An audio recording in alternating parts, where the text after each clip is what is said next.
ಸರ್ಕಾರಿ ನೌಕರಿ ಇದ್ದವ್ ಬೇಕಾ ಹಂಗಿದ್ರ ಲವ್ವ ಮಾಡಿ ಯಾಕ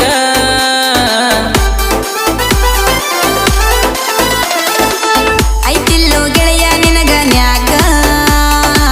ಕೂಗಾಡ್ತಿ ಯಾಕೋ ನನ್ನ ಮ್ಯಾಕ ಅನುವಂಗ ಮಾಡಿನಿ ಲವ್ವ ಸಾಕ ಹಾಕಿ ಕೊಟ್ಟಾಳ ಗೆಳತಿ ರೇಖಾ ಸೇರೊದ್ದ ಒಳಕ ನೀವಾದ ಬಳಿಕ ಒಂದಿನ ನಿಷೇಧಾಗ ಹೇಳಿದ ನಿಮ್ಮ ಕಾಕ ಹರ್ಲಿಯ ವರ್ಸ್ತಿಯಾಕ ನಿನ್ನ ಗೆಳತಿ ಮ್ಯಾಕ